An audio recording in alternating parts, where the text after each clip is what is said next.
నమస్తే, welcome to today 18 news. Karimnagar జిల్లా committee ఆధ్వర్యంలో నగరంలోని గీతాభవన్ చౌరస్తాలో నిరసన కార్యక్రమం చేపట్టారు. అనంతరం సిపిఎం పార్టీ కరీంనగర్ జిల్లా కార్యదర్శి ఎం వాసుదేవ్ రెడ్డి మాట్లాడుతూ బీజేపీ ప్రభుత్వం బొగ్గు బ్లాక్ల వేలాన్ని నిలిపివేయాలని డిమాండ్ చేశారు. కేంద్రంలోని బీజేపీ ప్రభుత్వం బొగ్గు బ్లాక్లను వేలం వేస్తుంది. వెంటనే ఈ వేలాన్ని ఆపాలని చెప్పేసి సింగరేణికి నేరుగా బొగ్గు బ్లాకులను కేటాయించాలని సిపిఎం పార్టీ రాష్ట్ర కమిటీ పిలుపులో భాగంగా ఈరోజు గీతాభవన్ చౌరస్తాలో సిపిఎం పార్టీ కరీంనగర్ జిల్లా కమిటీ ఆధ్వర్యంలో నిరసన కార్యక్రమం చేయడం జరిగింది. బీజేపీ పార్టీ అధికారంలోకి వచ్చిన తర్వాత నేషనల్ మానిటైజేషన్ పైప్ లైన్ పేరుతోని 6 లక్షల కోట్ల రూపాయల ప్రైవేట్ సంస్థలకు ప్రభుత్వ రంగ సంస్థలను అప్పనంగా అప్పచెప్పినటువంటి పరిస్థితి. అందులో భాగంగానే దేశవ్యాప్తంగా 10వ విడతలో 61 బ్లాకులను వేలం వేయాలని, ఆ వేలం ద్వారా సుమారు 29 లక్షల కోట్లు సమకూర్చుకోవాలని చెప్పేసి బీజేపీ ప్రయత్నం చేస్తూ ఉంది.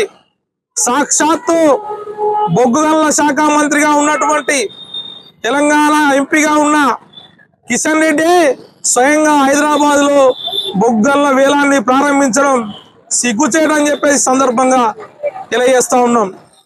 రాష్ట్ర ప్రభుత్వం, అందులో ముఖ్యంగా రాష్ట్ర ఉప ముఖ్యమంత్రి బట్టి విక్రమార్క గారు కూడా అందులో పాల్గొనడం ఆశ్చర్యం వేస్తా ఉంది.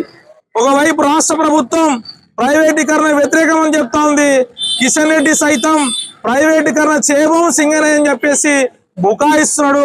మరి సింగరేణి బొగ్గు బావులన్నీ, సింగరేణి బ్లాకులన్నీ మరి ప్రైవేట్ సంస్థలకు అప్పచెప్తే అక్కడ ఉన్నటువంటి సింగరేణి సంస్థ ఏం కావాలి? దాని నిర్వీర్యం అయిపోదా? ఆ నిర్వీర్యం అయితే దాని మనుగడకే ప్రశ్నార్థకం కాదా అని చెప్పేసి కిషన్ రెడ్డిని మేము అడుగుతున్నాం. అంతేకాదు, ఇలా సింగరేణిలో 40,000 మంది ఇలా ప్రత్యక్షంగా కార్మికులు పనిచేస్తున్నారు.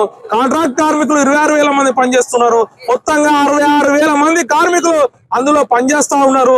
ప్రత్యక్షంగా పరోక్షంగా అనేక లక్షల కుటుంబాలు దాని మీద ఆధారపడుతున్నటువంటి పరిస్థితి. అలాంటి సంస్థ మనుగడకే నష్టం కలిగించే ఇలా మొత్తం మూసివేసే చర్యలు తీసుకుంటా ఉంది బీజేపీ ప్రభుత్వం. ఇలా రాష్ట్రానికి తీరని అన్యాయం చేస్తుంది బీజేపీ ప్రభుత్వం. ఈ రాష్ట్రంలో 8 ఎమ్మెల్యేలు 8 ఎంపీలు గెలిచినటువంటి ఇలా తెలంగాణలో బీజేపీ నాయకులు ఒక్క మాట మాట్లాడలేదు. ఈ బొగ్గు బావుల బ్లాకుల వేలానికి మీద నోరు మెదపడం లేదు. వాళ్ళు ఈ రాష్ట్రానికి, ఈ రాష్ట్ర ప్రజలకు తీరని అన్యాయం చేస్తున్నారు. ఇది ప్రజలు గమనిస్తా ఉన్నారు. అంతేకాదు, ఇలా డివిడెండ్ రూపంలో ఇలా సింగరేణి సంస్థ సుమారు 50,000 కోట్లు ఈ 10 సంవత్సరాల కాలంలో ప్రభుత్వానికి డివిడెండ్ రూపంలో చెల్లించినటువంటి పరిస్థితి. మరి అట్లాంటి సంస్థను ఇలా సంవత్సరానికి సాలీనా 2 నుంచి 3 కోట్ల రూపాయలు, 3,000 కోట్ల రూపాయలు అది సంపాదిస్తున్నది. సింగరేణి లాభంలో ఉందనుకున్నప్పుడు మరి ఈ సంస్థ మనుగడ ప్రశ్నార్థకమైన రీతిలో ఈ బీజేపీ విధానాలు ఉన్నాయి. ప్రజలు కూడా గమనిస్తా ఉన్నారు. అంతేకాదు, ఇలా రాష్ట్ర ప్రభుత్వం ఏదో విజ్ఞప్తి చేసుడు కాదు, విజ్ఞప్తులతో కాదు, ఖచ్చితంగా కేబినెట్ నిర్ణయం తీసుకోవాలి. ఆ కేబినెట్ నిర్ణయాన్ని కేంద్ర ప్రభుత్వం కనుక ఆమోదించకపోతే రాష్ట్ర శాసనసభలో తీర్మానం ప్రవేశపెట్టాలి. ఈ తీర్మానాన్ని కేంద్ర ప్రభుత్వానికి పంపించాలి. కేవలం విజ్ఞప్తులతో సరిపెట్టుకోవద్దు. ఈ కాంగ్రెస్ ప్రభుత్వం ఖచ్చితంగా ప్రజలను ఏకోన్ముఖం చేయాలి, ప్రజలను చైతన్యం చేయాలి. ఈ ప్రైవేటీకరణ ఆపాలి, బొగ్గు వేలాన్ని మొత్తం కూడా ఆపాలి. ఈ రాష్ట్రంలో సింగరేణి సంస్థను బతికించుకోవాల్సినటువంటి అవసరం ఈ రాష్ట్ర ప్రజలకు ఎంతైనా ఉందని చెప్పేసి సిపిఎం పార్టీ భావిస్తుంది. బొగ్గు బావులను ఇలాగే వేలం వేస్తే సిపిఎం పార్టీ మొత్తంగా ప్రజానీకాన్ని సమీకరించి పెద్ద ఎత్తున ఆందోళన పోరాటాలు నిర్వహిస్తామని చెప్పేసి